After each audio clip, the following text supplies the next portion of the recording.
ICU है, department of anaesthesia के माध्यम से चलाया जा रहा है। कैंसर का विशिष्ट संस्थान का मतलब कि लेकिन हमारे जो ऑपरेट के लिए मरीज के लिए उनके लिए ही उसका इस्तेमाल कर पा रहे हैं। और उसमें अति क्रिटिकल केयर मेडिसिन का डिपार्टमेंट था वो स्थापित करना है कि लेकिन वो चिकित्सक नहीं था, पहले चिकित्सक को छोड़ के चले गए। विश्व स्तर की देश के उसको फिर से शुरू करेंगे तो मशीन, उपकरण, ऑपरेशन की सुविधा, ऑपरेशन थिएटर के इक्विपमेंट, सेफ्टी इक्विपमेंट सब वर्ल्ड क्लास के बनाने के थे। तो कुल 28 चिकित्सक यहाँ पर कार्य कर रहे थे। अभी हमने फैकल्टी अपॉइंटमेंट के लिए साक्षात्कार किए, जिसके माध्यम से 21 नए चिकित्सकों की तैनाती के लिए सिलेक्शन किया गया है। उसमें से कुछ लोग ज्वाइन कर लिए और कुछ लोग ज्वाइनिंग करने की प्रोसेस में हैं, क्योंकि जहाँ भी कार्य कर रहे हैं वहाँ से मुक्त होकर के ही यहाँ आ सकते हैं। तो इन अतिरिक्त 21 फैकल्टी संकाय सदस्यों के आने के बाद कैंसर संस्थान में जो कार्य हो रहा है, मैं ऐसा उम्मीद करता हूँ कि 2 गुना से ज़्यादा भी यहाँ पे कार्य करने की क्षमता हमारी विकसित हो जाएगी। इसके साथ जो मैंने जनवरी 2025 में यहाँ कैंसर संस्थान के निदेशक के रूप में कार्यभार ग्रहण किया, तब से हम लोग दिन रात अपनी इस टीम के साथ, समस्त विभागाध्यक्षों के साथ, जितने हमारे संकाय सदस्य हैं और संस्थान के कर्मचारीगण हैं, उनके साथ मिल करके उत्तरोत्तर हम लोग अच्छा कार्य करने का प्रयास कर रहे हैं। केवल संख्यात्मक ही नहीं, गुणात्मक विकास का भी प्रयास हो रहा है कि जो मरीज आए उनके साथ मानवीयता के साथ संवाद स्थापित करके तीमारदारों की संतुष्टि के लिए भी कार्य किया जाए, और उसमें परिवर्तन यहाँ पर दिखाई दिया है। और आप लोग भी समाज से जुड़े हुए हैं। हम लोग तो ये मानते हैं कि मीडिया एक नेत्र की तरफ से, अतिरिक्त शिव जी के तृतीय नेत्र की तरह से कार्य करता है, जो समाज में अच्छा और बुरा जितना हो रहा है सब पे दृष्टि रखता है। तो आपके नज़र में भी होगा और आपके माध्यम से हमें को जो सुझाव प्राप्त होते रहेंगे भविष्य में, उनके अनुसार हम कार्य करेंगे। संक्षेप में जो यहाँ पर कुछ कार्य में वृद्धि हुई है उसको मैं बताना चाहूँगा कि हमारे यहाँ पेशेंट केयर के लिए हफ्ते में 6 दिन ओपीडी किया जाता है, और इसमें से जब मैंने ज्वाइन किया तो करीब 200 से 250 मरीज प्रतिदिन देखे जाते थे। वो संख्या करीब 350 से 400 के आसपास पहुंच गई है। तो 50% लगभग वृद्धि हुई है। अभी जो नए फैकल्टी अपॉइंटमेंट की मैंने बात की है, उसके माध्यम से हमारे ENT oncology, ear nose throat के कैंसर के लिए एक विशेषज्ञ का सिलेक्शन हुआ है। प्लास्टिक सर्जरी के लिए, हमारा क्रिटिकल केयर मेडिसिन के लिए, पैलिएटिव केयर के लिए, यूरो ऑन्कोलॉजी के लिए और साइकियाट्री के लिए। तो इन विभागों में अभी कोई भी संकाय सदस्य चिकित्सक नहीं था, तो इनकी सेवाएं भी प्रारंभ हो जाएंगी। और ख़ास तौर से हमें ये बताने में हर्ष हो रहा है कि पैलिएटिव केयर की हमारे मरीजों को सबसे ज़्यादा आवश्यकता है। जो एडवांस कैंसर के मरीज हैं, पैलिएटिव केयर का डिपार्टमेंट फुल फ्लेजेड किसी भी संस्थान में अभी नहीं है। तो यहाँ पर इस सुविधा के माध्यम से हम लोग मरीजों को, उनके तीमारदारों को, परिवार को एक अच्छी राहत पहुँचाने की स्थिति में इस सुविधा के संचालित हो जाने के बाद हम आ जाएंगे। ऑपरेशन थिएटर हमारे संस्थान में अभी 5 कार्यरत थे जब मैंने ज्वाइन किया था। अब इस समय 8 ऑपरेशन थिएटर प्रतिदिन कार्य कर रहे हैं। जो मेजर सर्जरी थी, 8 से 10 मेजर सर्जरी प्रतिदिन हो रही थी, क्योंकि कैंसर की सर्जरी बड़ी होती है, ज़्यादा समय लगता है। अब वो संख्या भी लगभग डबल हो गया है, 12 से 15 सर्जरी प्रतिदिन अब इस समय वर्तमान में हो रही है। भविष्य में जो योजनाएं हैं उनके बारे में मैं बाद में बताऊंगा। इंडोर बेड जब मैंने यहाँ ज्वाइन किया था तो लगभग 200 इंडोर बेड यहाँ पर संचालित थे, जिसकी संख्या बढ़ करके अब इस समय 280 पहुँच गई है पिछले 7 महीनों में हम लोगों के सम्मिलित प्रयास से। और इसमें हमने जो सबसे बड़ा काम किया, आप लोगों में से कुछ लोग यहाँ आए होंगे, तो यहाँ पे ऑन्को इमरजेंसी और हमारा जो डे केयर का वार्ड है वो लखनऊ के समस्त संस्थानों में सबसे बड़ी संख्या में मरीजों की सेवा करता है। और इतने अल्प काल में वहाँ पे जो फ्लोरिंग थी वो पूर्णतया डैमेज हो गई थी। इंटीरियर बहुत ही जीर्ण शीर्ण अवस्था में, बहुत ही दयनीय ही नहीं, बहुत ही इन्फेक्शन प्रोन था। उसको हमने तुरंत आते ही रिनोवेट करा। इसको एक मैं अपना बहुत ही मेजर अचीवमेंट मानता हूँ। तो अब वहाँ पे साफ सुथरा जो मरीजों को, हम लोगों को इन्फेक्शन कंट्रोल की दृष्टि से सुविधा देनी चाहिए, वैसा हुआ। इमरजेंसी में 30 बेड हमारे यहाँ संचालित थे। कुछ बेड थे, कमरे बने हुए थे, लेकिन वहाँ पर रिपेयर के कारण कार्य नहीं हो रहा था। उसको हम लोगों ने बढ़ा करके 40 बेड कर दिया है ऑन्को इमरजेंसी में। ऑन्को इमरजेंसी भी कैंसर के लिए पूरे प्रदेश में ये सबसे बड़ी संख्या में है जो इमरजेंसी के बेड वर्तमान में दे रहे हैं, जिसको भविष्य में हम और भी बढ़ाएंगे। डे केयर वार्ड हमारे यहाँ वो लगभग 30 बेड का डे केयर वार्ड था, जिसमें मरीज आते हैं, अपनी कीमोथेरेपी करा के चले जाते हैं। उसकी संख्या भी हम लोगों ने 44 कर दी है वर्तमान में। डे केयर के बारे में इस बार के केंद्रीय बजट में माननीय वित्त मंत्री भारत सरकार ने घोषणा की है कि 200 संस्थानों के माध्यम से डे केयर की पेरिफेरल सर्विसेज की जाएंगी। उसमें भी हम लोग सक्रिय हैं, लेकिन यहाँ पर हम लोगों ने इसको सुदृढ़ किया है। और हमारे नई बिल्डिंग G+9 9 फ्लोर की एक बिल्डिंग तैयार है, जिसको हम लोग अगले हफ्ते से संचालित करने जा रहे हैं। इसमें हम यहाँ पर इसको करके हम लोगों की जो योजना है कि इस वित्तीय वर्ष के अंत तक जो अभी 280 की संख्या है इंडोर की, उसको हम 500 मरीजों की भर्ती की संख्या बढ़ाएंगे, क्योंकि अतिरिक्त चिकित्सक आ गए हैं। और जब हमारे पास इंडोर का बेड बढ़ेगा तो हर तरह की हमारी ओपीडी भी बढ़ेगी, और सब तरह के, क्योंकि चिकित्सकों की संख्या और विशेषज्ञता की वृद्धि हो रही है। आवासीय परिसर में हमारे पास रेजिडेंट्स और एम्प्लॉइज के लिए इमरजेंसी नाइट ड्यूटीज करने के लिए कोई परिसर में स्थान नहीं था निर्माणाधीन बिल्डिंग को। अभी हम लोगों ने अभी जल्दी ही उसको टेक ओवर किया है। 157 कमरों की वहाँ व्यवस्था हुई है। वहाँ पे फैकल्टी के लिए भी 8 पर लिए गए हैं, तो उसको हमने अभी ले लिया है। और उसको संचालित करने के बाद यहाँ की हमारी इमरजेंसी सेवाएं और भी ज़्यादा सुदृढ़ हो जाएंगी।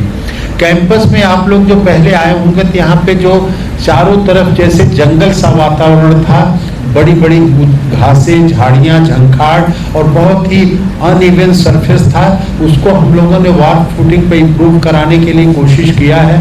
राजकीय निर्माण निगम को इसका जिम्मेदारी दी गई थी, लेकिन उनसे काम करके अब कुछ इसमें सुधार हुआ है। जो आपने आते समय निदेशक कार्यालय में आते समय आपने देखा होगा, कुछ लॉन सुंदर हुए हैं। आगे का जो फ्रंट है वहाँ पे ऑर्नामेंटल प्लांट्स और ट्रीज लगाए गए हैं।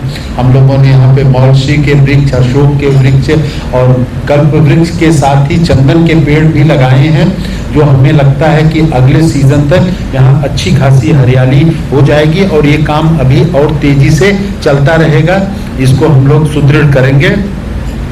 घासें, लॉन और सब में इसमें हम लोग विशेष ध्यान दे रहे हैं।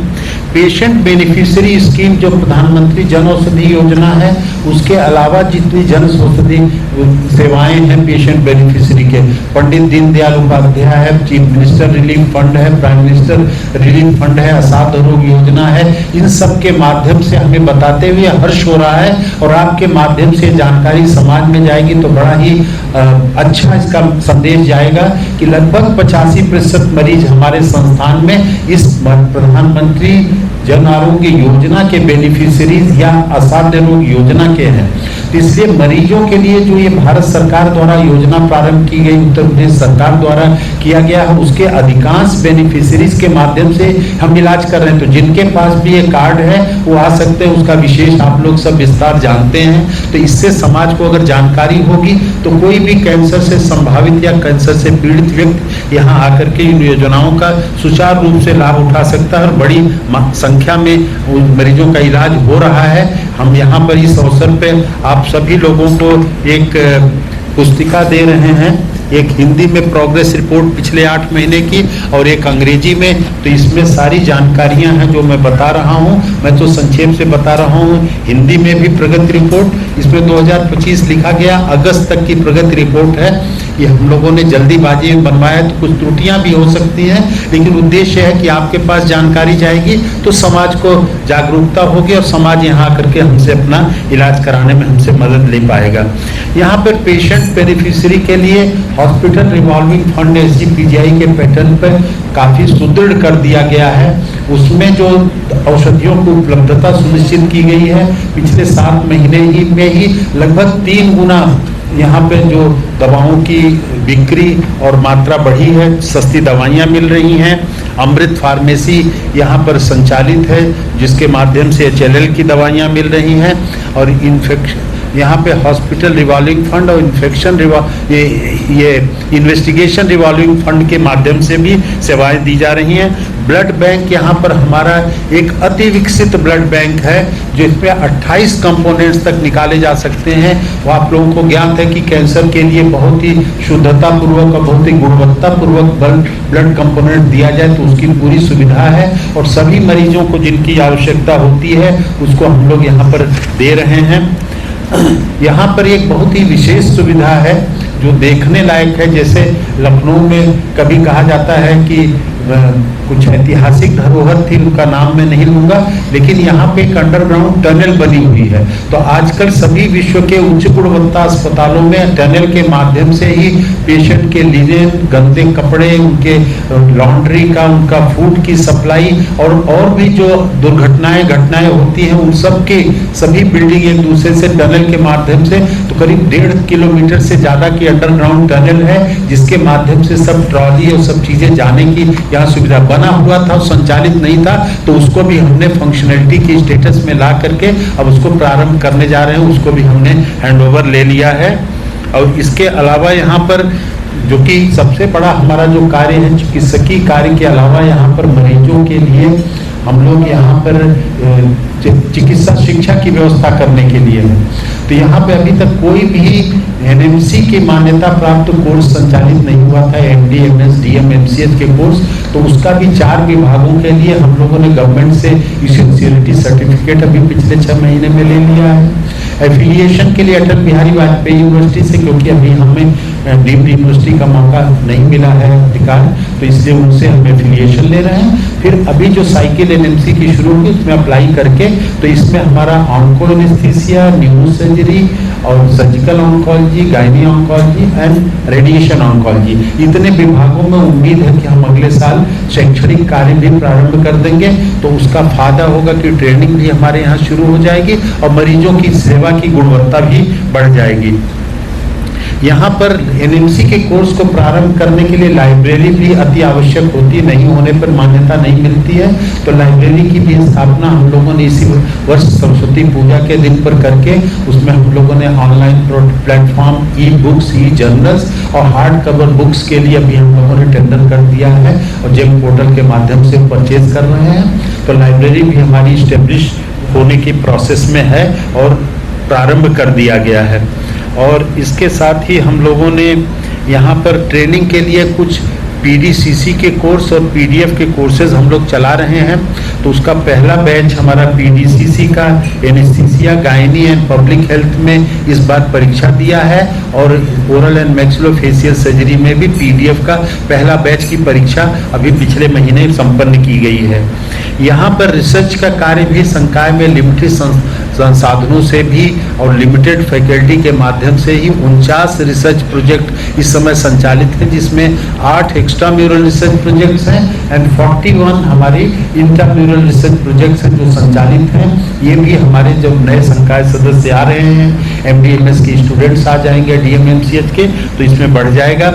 हमारे लिए रिसर्च की दृष्टि से 2 बहुत ही एक तरह से कहा जाए कि गर्व के विषय है।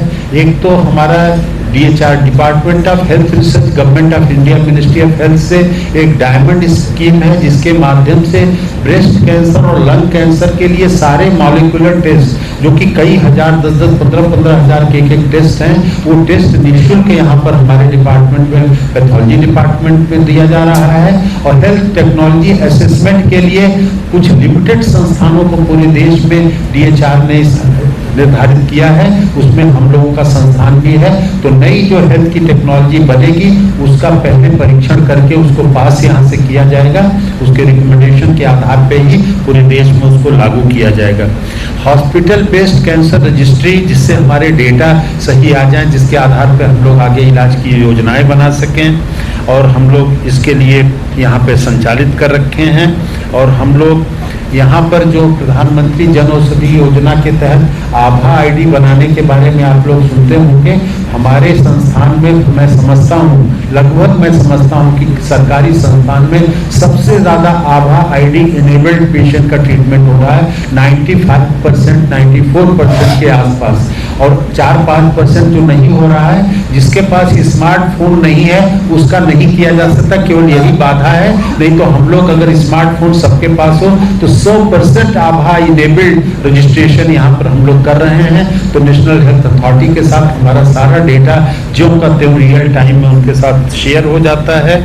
और इस दौरान हमने 7 महीने में 11 MOU भी साइन किए हैं, जिसमें IIT कानपुर से लेकर के और बड़े संस्थानों के माध्यम से उसमें कुछ कार्य, शोध कार्य और शैक्षणिक कार्य दोनों प्रारंभ हो रहे हैं।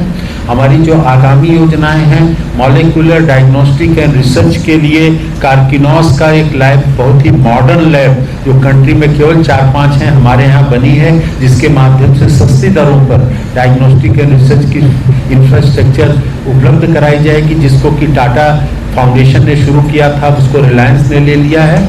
उसमें कल्याण सिंह कैंसर संस्थान, रिलायंस और IIT कानपुर की ट्राइपार्टाइट एग्रीमेंट से सारे मॉलिक्यूलर टेस्ट यहीं पर सब संस्थान के भीतर ही सस्ती दरों पर मरीजों को होंगे, जिसका कि आयुष्मान भारत से भुगतान संभव होगा। तीसरे मरीजों के ऊपर कोई भार नहीं आएगा। भविष्य में यहाँ पे रैन बसेरा अति आवश्यक है। कैंसर के मरीजों का सामान्यतः 1.5 से 3 महीने तक इलाज चलता है, 5-5, 6-6 महीने तक चलता है।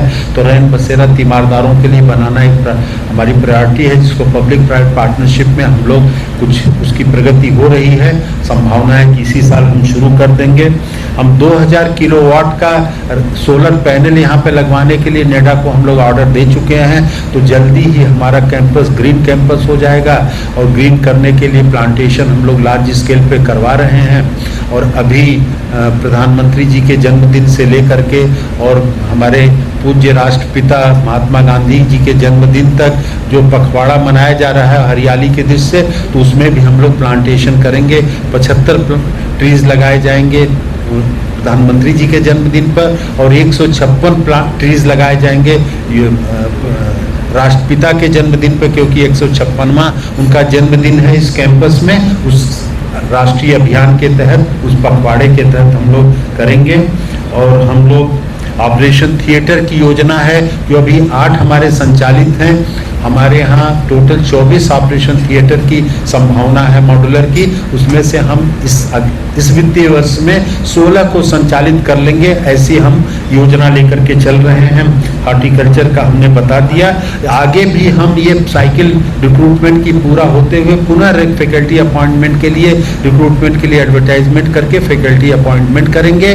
और यहाँ पर कर्मचारियों के लिए भी रिक्रूटमेंट करना है, क्योंकि उनके माध्यम से ही कुछ आउटसोर्सिंग और कुछ परमानेंट एम्प्लॉइज, खासतौर से technical staff, nursing, OT technician, उनका तो परमानेंट के बिना काम नहीं होता है। तो उसके लिए भी हम लोग एडवर्टाइज करके करेंगे।